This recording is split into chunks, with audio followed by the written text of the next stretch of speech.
앤드류 카네기라는 사람이요, 자기 이름을 딴 기술 연구소를 만들었답니다. 들어보셨죠? 카네기, 철강왕. 지금은 이제 그 카네기의 멜론 대학이라고 해서 굉장히 그 지역에서는 굉장히 그 미국에서는 유명한 학교인 것 같습니다. 이 학교가요, 컴퓨터하고 또 인공지능 분야의 최고의 수준이라고 합니다. 여기서 이제 한 가지 조사를 한 게 있습니다. 뭘 했냐면 기술 분야에서 성공을 거둔 사람들을 어떻게 성공했을까를 조사를 했습니다. 그래서 어떻게 성공을 했습니까? 기술 분야에서 이렇게 물으니까 이 질문에 성공한 사람들을 찾아다니면서 이제 다 설문조사를 하고 통계를 내고 그랬더니 그 성공한 사람들 중에서 15%가 지식 축적을 잘해서, 그러니까 자기가 열심히 지식을 잘 습득을 하고 그렇게 해서 그 자기가 가지고 있는 기술, 자기가 가지고 있는 지식 때문에 성공했다. 이렇게 한 사람들이 한 15% 정도 된답니다. 자기 역량이 탁월했던 거죠. 그런데 이보다 압도적으로 많았던 성공 비결이 있습니다. 그게 사람을 움직이는 능력 때문이랍니다. 그러니까 사람을 잘 썼다는 거죠. 그들의 성공 요인은 이렇게 두뇌, 머리나 기술보다는 인간관계가 훨씬 큰 영향을 작용했다는 겁니다. 좋은 파트너를 잘 만난 거예요. 좋은 파트너. 그리고 좋은 사람들을 만난 겁니다. 동료들과 좋은 관계를 맺고 그렇게 하다 보니까 같이 함께 하고 있으니까요. 어려움도 크게 어려움 겪지 않고 잘 이겨내고 그렇게 성공할 수 있었다고 대답을 했다고 합니다. 이거는 성공적인 삶을 살아가는 데 있어서 사람들과의 관계가 얼마나 중요한지를 이야기를 해줍니다. 예전에 삼성의 그 이건희 회장이라고 있죠. 회장님이 그 독일의 프랑크푸르트로 임원들을 갑자기 소집을 했습니다. 그래서 이 세계를 돌면서 여기저기에 탁월한 인류 기업들을 탐방을 하고 조사를 하고 막 연구를 하고 있다가 갑자기 독일로 이 삼성의 임원들을 한꺼번에 부른 거예요. 그러면서 이제 갑자기 급 세미나를 열었답니다. 임원들을 불러서 뭔가 이 아이디어가 확 해서 이 얘기 꼭 해야 되겠다. 그렇게 해서 불렀던 겁니다. 거기서 이제 그 얘기가 나오는 거예요. 마누라하고 자식 빼고 다 바꿔라. 그런 이야기가 나온 겁니다. 그래서 파격적인 선언을 했습니다. 그래서 이분이 거기서 무슨 이야기를 하느냐 하면 우리 지금 이대로는 안 된다. 다 바꿔야 된다. 다 뒤집고 다 바꿔야 된다. 그러면서 그러면서 이제 임원들한테 도전을 하는 거예요. 당신들도 바뀌어서 기여를 하라고. 바뀌어서. 바뀔 사람은 바뀌라고. 그러면서 강제하지 않는다. 자유를 다 맡기겠다. 바꾸어라. 많이 바뀔 사람은 많이 바뀌고 적게 바뀔 사람은 적게 바뀌어라. 바꿔야 된다. 그렇게 이야기를 강조하면서 그런데 한 가지, 남 뒷다리는 잡지 마라. 남의 뒷다리는 잡지 마라. 그러는 겁니다. 이게 뭔 말입니까? 누군가 앞서 나가지 못하도록 또 성장하지 못하도록 변화되지 못하도록 열심히를 내지 못하도록 새로운 혁신안을 내놓지 못하도록 그렇게 붙들고 늘어지는 거죠. 변하지 못하도록 걸림돌이 되는 겁니다. 야, 네가 왜 이러는 거죠. 회사에서, 조직에서, 공동체에서 뭔가 이렇게 새로운 아이디어를 내고 새로운 이야기를 하고 뭔가 혁신을 좀 해보자고 하면 자중을 시키는 거예요. 자중을. 야, 네가 감히 어디? 그러면서 자꾸 누르는 겁니다. 그리고 같은 동료도 그렇지 않습니까? 누군가가 막 열심히 하려고 막 혁신을 하고 또 애써서 막 앞으로 나가려고 하면 이게 막 좀 성가셔요. 나도 같이 옆에서 열심히 해야 될 것 같고 가만히 있으면 표시가 나는 거예요. 그러니까 막 그 못하도록 딴지를 걸고 막 뒷다리를 잡고 흠집을 잡고 막 그렇게 하는 겁니다. 그렇게 하다 보니까 그런 기업 문화, 그런 직장 문화, 그런 공동체 어떻게 되겠습니까? 그러다 보니까 상사 눈치나 보게 되고 또 열심히 하고 싶은 사람들 그 열심을 자꾸 찬물을 끼얹게 되고, 그러면서 적당히 튀지 않게 있다가 시간만 때우는 그런 조직으로 남게 된다는 겁니다. 다 변하지 않은 사람들, 바뀌지 않은 사람, 조금만 바뀔 사람들 조금만 바뀌고, 많이 바뀔 사람들은 많이 바뀌어라.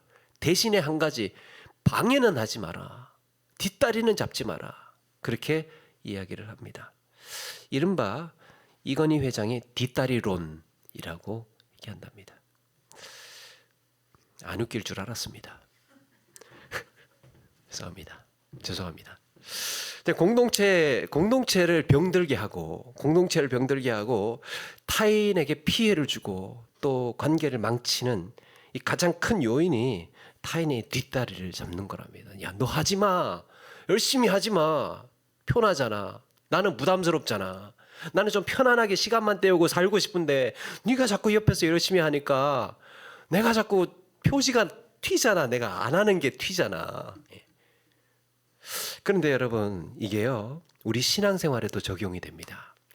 예수님께서 이미 2000년 전에요, 매우 강하게 말씀하신 게 있습니다. 매우 강하게 말씀하신 것. 이게 얼마나 중요했던지 공관복음, 마태, 마가, 누가의 세 공관복음에 모두 등장을 합니다. 그런데 문맥이 조금씩 달라요. 이게 뭔 말이냐? 예수님께서 가시는 곳마다 강조했다는 얘기예요. 예수님께서 여러 번 말씀하셨다는 겁니다. 성숙한 성도라면 신앙생활에 있어서 매우 유의해야 할 게 있다는 겁니다. 그게 누군가를 실족하게 하는 일이랍니다. 오늘 말씀 1절에 예수께서 제자들에게 이르시되 실족하게 하는 것이 없을 수는 없으나 그렇게 하게 하는 자는에게는 화로다. 여기서 실족하게 하는 것, 실족하게 한다라는 말은 장애물이라는 말입니다. 누군가에게 덫이 되고 누군가에게 장애물이 되는 사람. 그래서 그러면 어떻게 됩니까? 시험 들게 만드는 거죠. 누군가를 시험 들게 만들고 믿음이 떠나도록 만드는가 하면 믿음이 자라도록 못하게 누르고 방해를 하는 거예요. 그리고 본이 되어야 할 사람이 오히려 누군가를 아프게 하고 상처를 주는 것. 사람이 살다 보면 이렇게 실족하게 하는 일, 정말 본의 아니게 어쩔 수 없이 나도 모르게 부지중에 하지 않게 할 수는 없지만 그걸 그렇게 하게 하는 자에게는 화가 있을 것이라고 말씀합니다. 이렇게 실족하게 하는 사람에게는 어떤 화가 있다는 겁니다. 2절에요. 그가 이 작은 자 중에 하나를 실족하게 할진대, 이 작은 사람 하나를 실족하게 한다고 치자. 그러면 그거는 차라리 연자맷돌을 금옥에 매어서 바다에 던지는 것이 나으니라 그랬습니다. 어느 정도의 심각한 누군가를 실족하게 하는 그 사람이요, 차라리 어느 정도의 화인가 하면 연자맷돌 아시죠? 큰 맷돌, 그 소나 말이 이렇게 힘을 써서 돌려야 되는 그걸 목에 맨대요. 그렇게 해서 바다에 떨어뜨린대요. 던져버린대요. 어떻게 올라올 수 있습니까? 로마의 형벌 중에요, 이렇게 무거운 걸 목에 메고 바다에 던지는 형벌이 있었다고 전해집니다. 그런데 실족하게 하면 이보다 더 심한 화가 있을 거라고 말씀하고 있는 겁니다. 누군가를 실족하게 하는 것, 넘어지게 하는 것, 시험 들게 하는 것, 믿음 떨어지게 만드는 것. 자, 그런데 여기서 이제 이 작은 자가 누굽니까?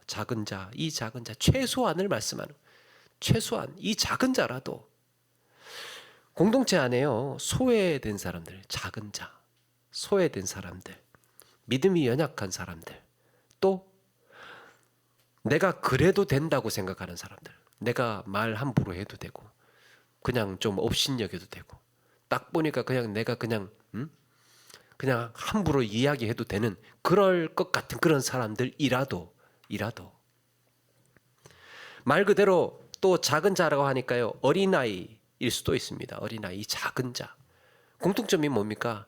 좀 내가 우습게 보이는, 내가 좀 쉽게, 내가 만만하게 보이는 그런 사람들, 아무리 그렇게 만만하고 쉽게 보이는 사람이라 하더라도 그런 사람한테라도 시험 들게 하거나 걸려 넘어지게 하거나 믿음 떠나게 하거나 이렇게 하는 사람에게는 화가 있을 거라고 경고하고 있습니다.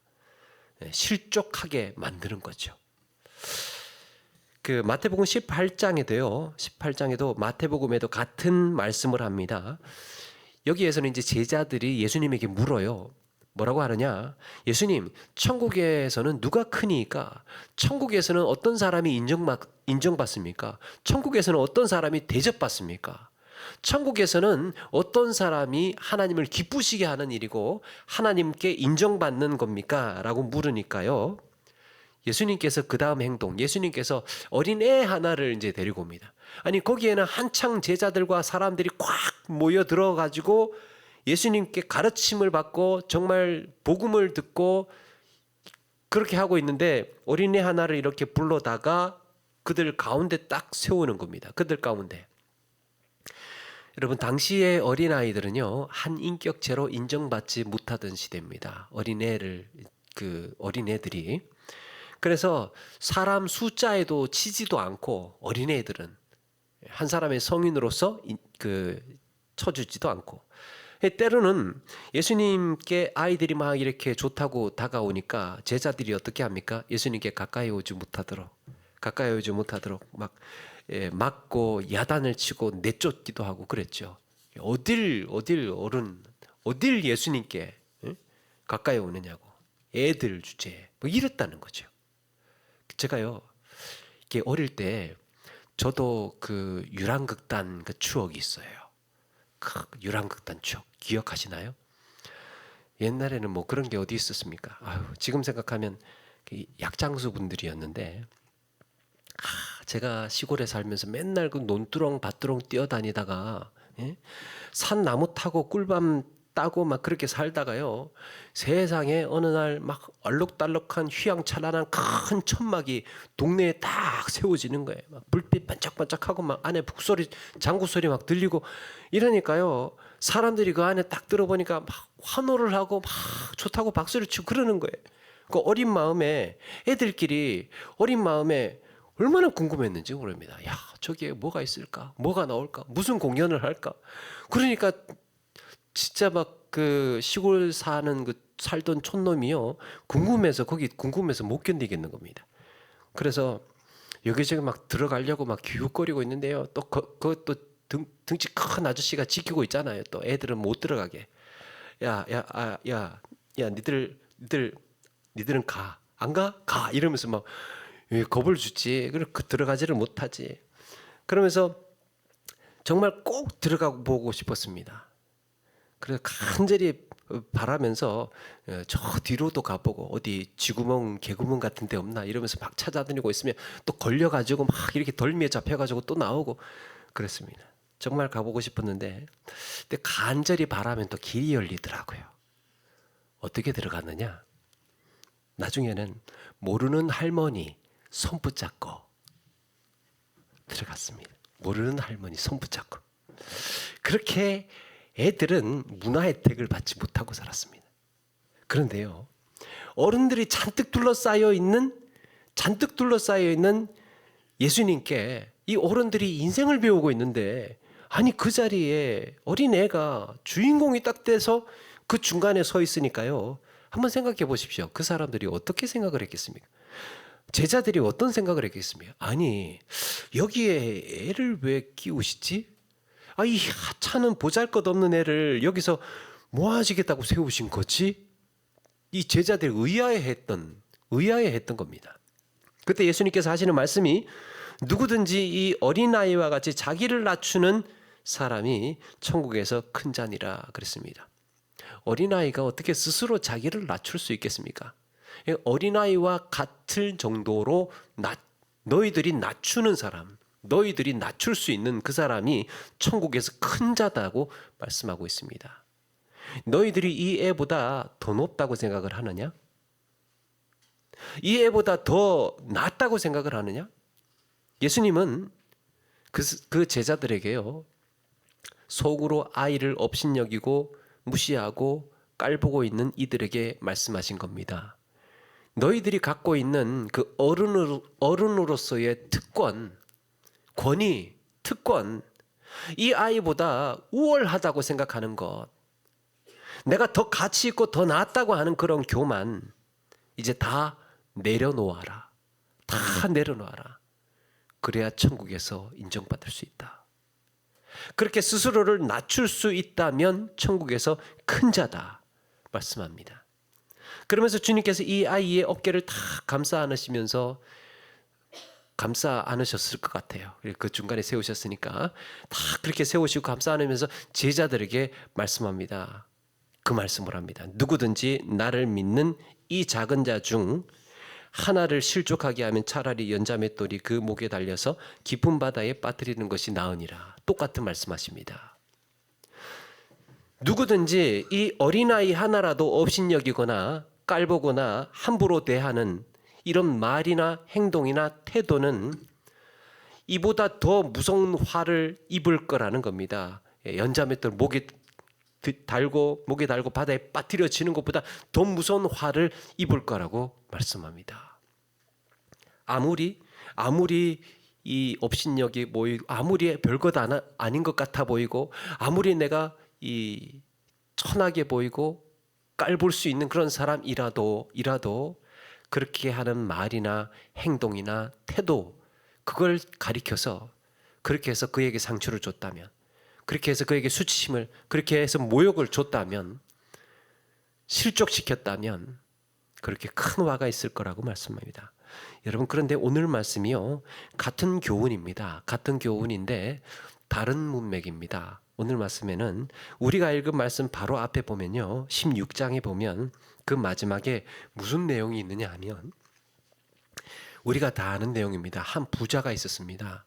자색 옷을 입고 정말 떵떵거리면서 살던 호화로운 생활을 하던 사람이 있었습니다. 큰 부자가 있었습니다. 그런데 나사로라고 하는 거지가요, 이 헌데투성이로 그 대문 앞에 버려져 있었습니다.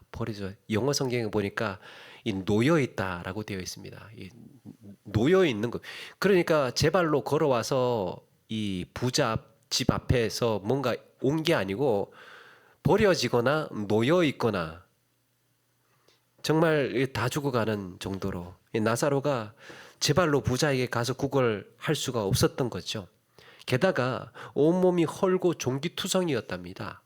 그래서 쓰러져 있는데 거기다가 어떤 일이 벌어집니까? 개들이 와서 그 헌대를 종기에다가 헐어버린데 막 이런 거를 막 핥고 있는데도 힘이 없으니까, 쫓아낼 힘이 없으니까 하고 누워 있는 거예요.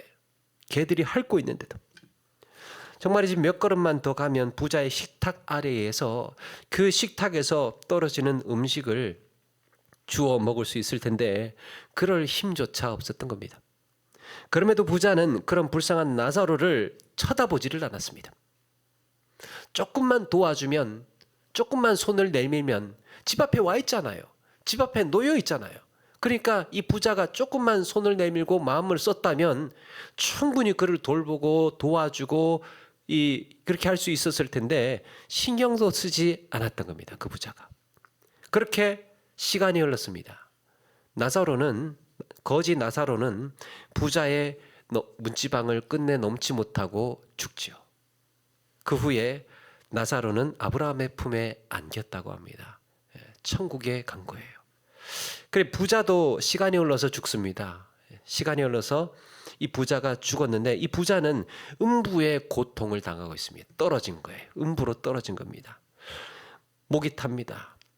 죽을 것 같습니다. 그 부자가 음부에 들어가서 정말 굶주리고 있습니다. 타들어가는 불길 속에서 괴로운 시간만, 고통스러운 시간을 보내고 있습니다. 그런데 순간 저 위를 보니까 세상에 그 옛날 내 집 앞에서 구걸하던 바로 그 거지 나사로가 아브라함의 품에서 평안을 누리고 있는 겁니다. 그런데 그때와 지금의 차이가 무엇입니까? 나사로가 부자의 문 앞에 있을 때는 부자는 나사로를 집으로 들이고 치료해주고 밥을 먹일 수가 있었습니다. 그를 돌볼 수가 있었어요. 그런데 지금은 어떻습니까? 나사로가 음부에 있는 부자를 도울래야 도울 수가 없습니다. 건너갈 수가 없는 거예요. 왜 그렇습니까? 그들 사이에 큰 구렁이 있어서 이쪽에서 저쪽으로 넘어갈 수 있고 없고 저쪽에서 이쪽으로 넘어올 수 없었기 때문입니다. 그러고 나서 예수님께서 그러고 나서 하시는 말씀이 오늘 이겁니다. 이 작은 자 중 하나를 실족하게 할진대 차라리 연자맷돌이 그 목에 매어 바다에 던져지는 것이 나으니라.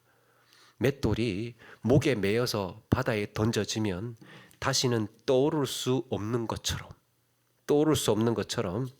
음부에 던져진 부자는요 다시 건너올 수 없는 영원한 괴로움을 당한다는 겁니다. 그래서 앞에 16장의 부자와 거지 나사로를 염두에 두고 오늘 17장에 처음 이 내용을 읽게 되면 훨씬 더 이렇게 떠오를 수 없는 거구나, 넘어올 수 없는 거구나, 더 분명히 선명하게 알 수 있는 거죠. 여러분, 세상에서의 이 사람들 간의 관계가 어떤 줄 아십니까? 물론 다 그렇다는 것은 아닙니다. 다 그런 것은 아니고 직장이나 사업에서 또 혹은 일상에서 그런 생각이 들어요. 참 괜히 이 사람하고 내가 등 돌려봐야 나한테 좋을 게 없는 경우가 많아요. 같이 있는 사람, 같이 내 주변에 있는 사람들 있잖아요. 같이 일하고 같은 직장 생활하고 같이 이렇게 나와 관련 맺고 있는 사람들 중에요, 내 마음에 쏙 들고 100% 내 마음에 쏙 들어서 정말 이 사람은 진짜 내 사람이야 그렇게 하는 사람이 얼마나 되겠습니까? 완벽하지 않습니다. 한 50% 마음에 들면 다행이에요. 50% 정도 마음에 들면. 그냥 한 30%, 40%는 때로는 좀 서운한 일도 있었고, 때로는 가까이에 있으니까 이 얘기 저 얘기 다 듣게 되고요. 아프기도 하고 상처 주기도 하고, 가까이 있는 사람이 말을 많이 하고 서로 이렇게 소통을 많이 하다 보니까 그만큼 실수도 나오는 거고, 그만큼 또 짜증 날 때도 있었고, 이런 일 저런 일 여러 가지가 있지 않겠습니까? 그래서 그런 생각을 하는 거예요. 이렇게 관계를 종합적으로 이렇게 볼 때 그래도 등 돌리고 안 보고 사는 것보다 안 보고 사는 것보다 낫다고 생각하니까 그냥 허허허 하면서 이렇게 좀 어느 정도 좀 이해하고 좀 덮어주고 그렇게 지내는 거 아닙니까? 어차피 얼굴 맞대고 일해야 되니까, 어차피 얼굴 붉히고 관계를 끊는 것보다 관계를 끊음으로써 감당해야 하는 손해가 더 크기 때문에요. 그러니까 웬만하면 좀 덮고 참고 그렇게 지나갑니다. 이거 조금 뭔가 이렇게 틀어지고 조금 뭔가 서운하고 그렇게 해서 이 사람 끊고 저 사람 보내고 이 사람하고 절교하고 이렇게 하면 누가 남겠습니까? 나도 좀 참고 그 사람도 좀 이해하고 막 이렇게 서로 좀 그런 관계 속에서 이렇게 어우러져 가는 거죠. 세상에는 어떤 사람들이요, 참 이런 이해 관계가 밝은 사람들이 있어요. 그래서 그들은 속으로 그럽니다. 속으로. 그러니까 내가 함부로 해도 되지, 말은 안 하지만 속으로 함부로 해도 되지, 내가 막 말을 해도 뭐라고 못하잖아 너, 이런 관계가 있는 거예요. 반박할 수 없고 차별당하고 업신여김을 받아도 뭐라고 할 수 없는 그 수위까지, 그 간당간당한 수위까지 정확하게 계산을 해서 거기까지만 아프게 하고 거기까지만 힘들게 하는 겁니다. 함부로 대하는 겁니다. 여러분, 그런데 오늘 성경에서 뭐라고 말씀합니까? 우리 주님은 세상에 그래도 되는 사람은 아무도 없다는 거예요. 세상에는 이 믿는 사람들은, 그리스도인들은 그래도, 세상에서 그래도 되는 사람은 아무도 없다는 겁니다. 누구한테도 업신여길 수 없고, 누구한테도 차별할 수 없고, 누구한테도 함부로 할 수 있는 사람이 마음 놓고 어린 아이라도 누구든지 그렇게 할 수 있는 사람은 아무도 없다고 지금 말씀하고 있는 겁니다. 그러면서 가장 큰 경고를 주고 있는 거예요. 떨어지면 올라올 수 없는 날이 있을 거다. 계속해서 그렇게 한다면 경고를 주고 있는 겁니다. 그게 사람 취급 못 받던 시절의 어린아이라 할지라도, 심지어는 온몸이 헐고 움직이지 못하는, 아무런 반응을 못하는 그런 거지 나사로여도 그들을 향한 존중과 온유와 자비의 마음을 잃지 말라고 말씀하고 있습니다. 그게 성숙한 그리스도인이라는 겁니다. 성숙한 그리스도인. 사람이 성숙한 그리스도인은요, 누구한테도 사람에게 함부로 하지 않습니다. 누구한테도 그에게 모욕하지 않고 업신여기지 않고 함부로 대하지 않습니다. 그 웨이터의 법칙이라는 게 있지 않습니까? 웨이터의 그 이름 갑자기 잊어먹었는데, 웨이터의 법칙이라는 게 있다면, 사업하면 같이 식당에 가서 이 사업 파트너가 될 사람하고 이렇게 대화를 나눌 때에 이 사람이 웨이터에게 어떻게 하는지를 잘 보라는 거예요. 야, 이거 음식 왜 이래? 응? 다시 가져와. 사장 어디 있어? 매니저, 실장 어디 있어? 뭐 이렇게 웨이터에게 자기가 함부로 해도 되는 사람에게 어떻게 하는지를 보면 그 사람의 인격이 나온다는 거죠. 그런 사람은요, 지난번에도 말씀드렸지만, 그런 사람은 이 사람이 내가 이 사람에게 좀 이렇게 그 낮은 사람이 되고, 이 사람이 나를 함부로 할 수 있는 날이 오면 언젠가는 나한테도 그렇게 할 수 있는 사람이라는 거예요. 나한테도 함부로 하고 나한테도 막말을 할 수 있는 사람이라는. 지금은 내가 갑이니까, 지금은 내가 물주니까, 지금은 내가 조금 더 우위에 있는 위치에 있다 보니까 그 뭐 예의 차리고 막 이렇게 하고 굽신굽신하고 깍듯하게 하고 그러지만 나중에 내가 저 밑에 떨어지고, 때로는 내가 내 별 볼 일 없는 형편에 이 사람에 비해서 그렇게 놓여지고, 그런 날이 오면 이 사람 나를 함부로 할 사람이니까 조심하라는 겁니다. 그게 웨이터의 법칙이에요. 여러분, 우리가 그래서 해야 되겠습니까? 성숙한 그리스도인이 그래서 해야 되겠습니까? 그 사람이 사회적인 지위, 그 사람이 가지고 있는 이 직위와 명예와 그 사람이 가지고 있는 사회적인 여러 가지 조건 보고 우리가 사람을 사랑합니까? 그걸 보고 우리가 사람을 존중하고 사람을 높입니까? 아니죠. 그 사람 자체를 보고, 그가 어리든 크든, 그가 건강하든 건강하지 않든, 그가 가졌든 못 가졌든, 그가 하나님의 귀한 자녀이고 하나님의 귀한 생명이기 때문에 우리는 그를 존중하고 그를 아끼고 그를 귀하게 여기는 겁니다. 하나님의 자녀라는 그 하나의 조건만으로, 그리고 그리스도 안이라는 그런 하나의 이유만으로 우리는 충분히 존중하고 또 온유와 자비로 그렇게 대할 이유가 충분하다는 겁니다. 그런 줄로 믿습니다. 그렇다면 우리는 이에 대해서 어떤 태도를 가져야 할까? 과연 성숙한 성도는 어떻게 이런 경우에 반응해야 할까? 어떤 입장을 취해야 할까? 세 가지를 말씀합니다. 오늘 성경 3절에 보니까요. 3절의 첫 번째가 너희 스스로 조심하라 그랬습니다. 너희 스스로 조심하라. 누군가 예수님께서 이런 말씀을 하고 계시면 그 실족하지 않게 하라. 그 사람은 이 연자맷돌을 목에 들이우고 바다에 빠지는 것과 같다. 이런 말씀하고 있으면요, 우리는 어떤 생각이 떠오르느냐 하면 그래 그 얘기 들으니까, 그 말씀 들으니까 내가 생각나는 사람이 있어, 이렇게 나오는 거예요.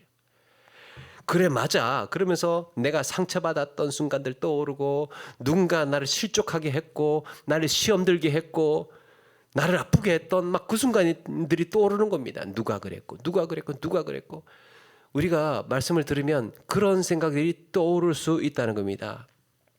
그러니까 그렇게 생각을 할 수 있다. 그런데 여러분, 그 전에요, 예수님께서 무슨 말씀을 하고 있는 겁니까? 예수님께서 무엇보다 먼저 너희 스스로 조심하래요. 너희 스스로 조심. 네가 그렇게 하지 않도록 조심해. 네가 그렇게 했는지를 돌아보라는 겁니다. 먼저 우리 스스로. 여러분, 하나님의 말씀을 듣는 첫 번째 태도예요, 이게. 하나님의 말씀을 듣는 첫 번째 태도가요, 내게 주시는 말씀이라는 거예요. 그 주제가 어떤 것이든지 간에 가장 첫 번째가 내게 주시는 말씀이라는 전제를 깔고 시작을 하는 겁니다. 저도요, 설교를 제가 하고 있지만, 제가 설교를 하지만 가장 먼저 사실은 저한테 설교를 하고 있는 겁니다. 제가 이렇게 하지만 저도 완벽하겠습니까? 저도 완전하겠습니까? 저한테 가장 먼저 설교를 하고 있는 겁니다. 내가 누군가를 실족하게 하지는 않았을까?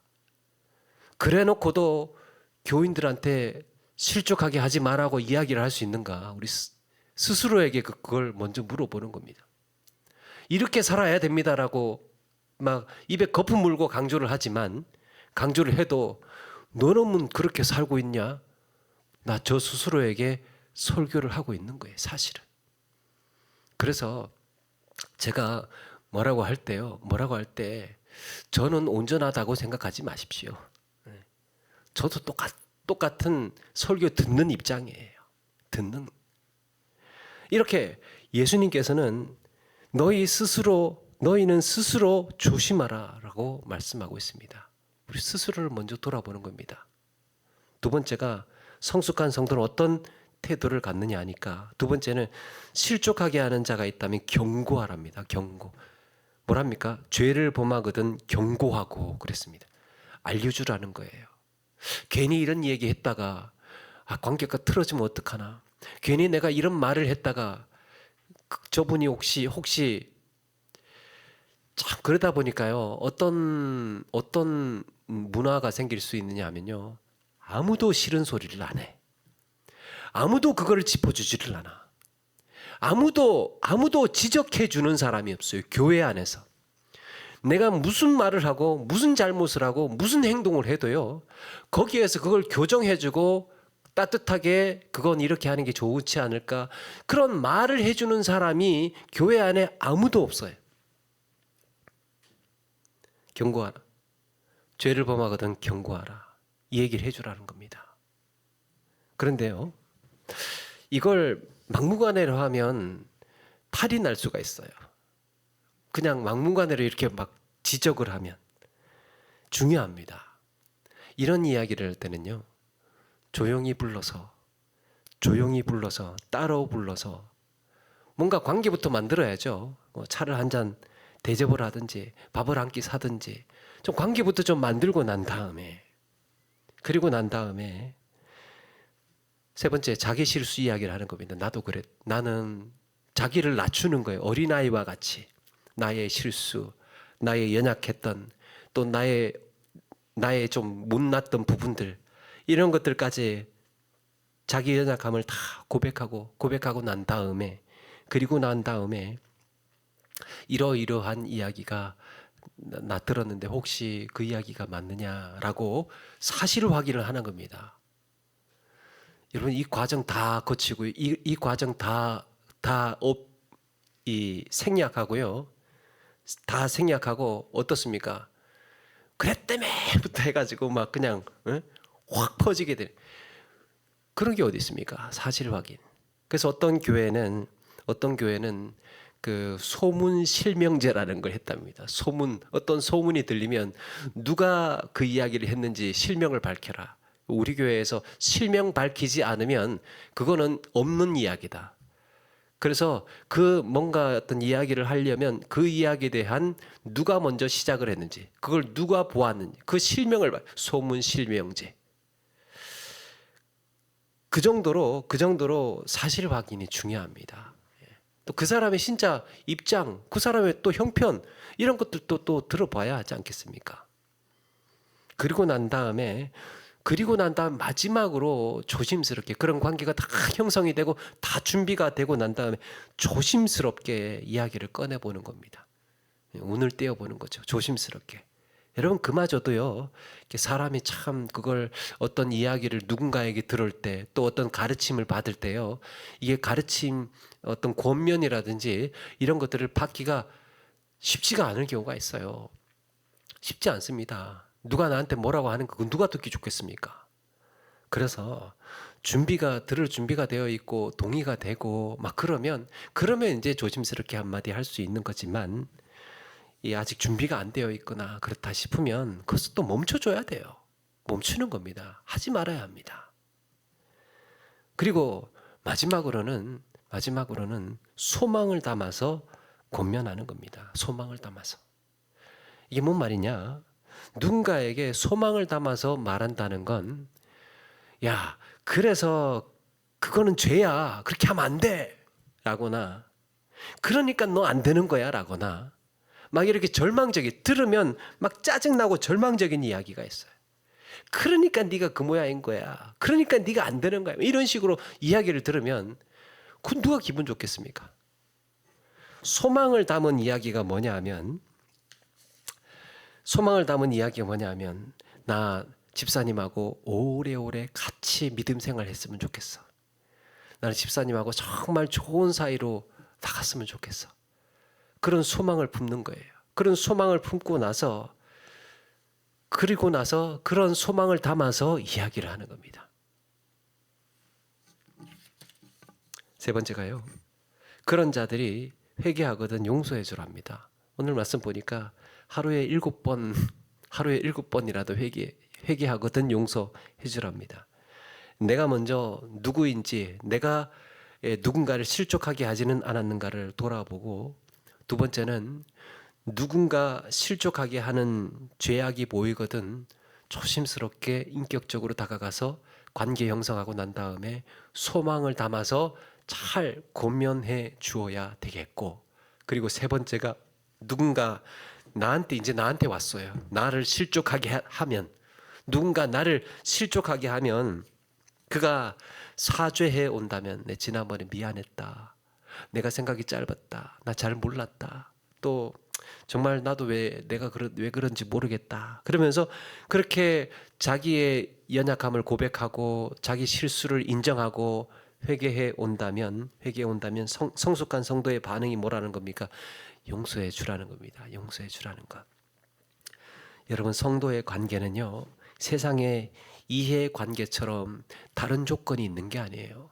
우리가 무슨 조건이 있습니까? 우리가 뭐 때문에 친해졌습니까?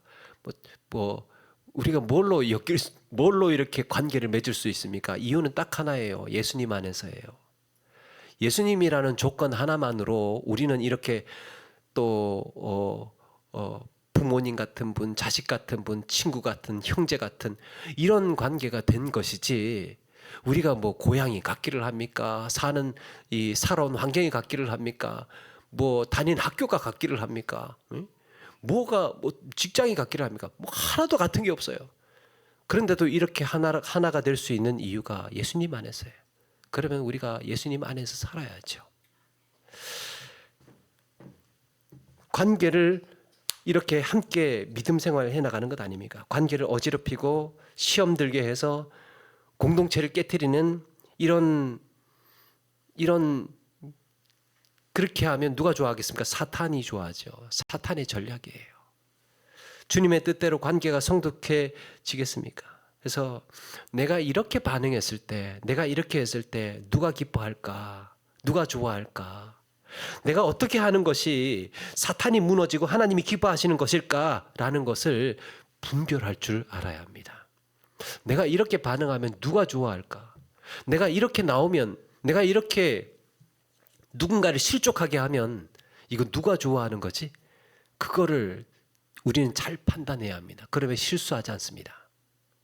하나님이 기뻐하시는 일, 천국에서 큰 자라고 말씀하시는 그 예수님의 뜻대로 행하면요, 관계에 있어서 실패하지 않습니다. 아멘. 실패하지 않는 줄로 믿습니다. 정말입니다. 실패하지 않습니다. 사탄이 좋아하는 대로 하면요, 관계가 깨지고 상처받고 시험 들고 그래요. 근데 주님이 기뻐하시고 천국에서 큰 자라고 인정받는 그 길로 우리가 선택하고 가면 우리는 관계에서 성공하고 우리의 공동체가 좋아지고 갈등이 해소되고 화목하고 화평을 누리는 그런 우리의 신앙의 삶을 살게 되는 줄로 믿습니다. 성숙한 성도는 이걸 아는 거예요. 그걸 아니까요, 때로는 기다릴 수 있고, 때로는 인내할 수 있고, 때로는 이해해주고, 때로는 품어주고, 때로는 분노도 또 가릴 수 있고, 그렇게 하는 겁니다. 이 모든 것들이 선택이에요. 우리 믿음의 고백입니다. 어떻게 할래? 말씀을 마칩니다. 여러분, 우리가 자칫 가볍게 여기고 또 혹은 무심코 내뱉은 말이요, 누군가에게 큰 아픔이 되고 누군가에게 상처로 남을 수 있다는 것 우리가 알아야 합니다. 그래서 내 기준에는 그럴 수 있습니다. 내가 생각했을 때는 이게 아무것도 아닌 것 같고 별것 아닌 것 같아도 타인에게는 어떤 영향을 줄지 모르는 일입니다. 그래서 조심해야 합니다. 상대방은 어떻게 받아들일지 모르니까. 그의 살아온 삶의 이력은, 여정은 또 어떻게 반응할지 모르니까 우리는 그걸 주의하고 실족하게 하지 않도록, 그래서 실족하게 하지 않는 일이 없을 수는 없지만, 만약에 그걸 깨달았다면, 그걸 알았다면 거기에 대해서 회개하고 자기를 고백하고 낮추면서 나아가라는 거죠.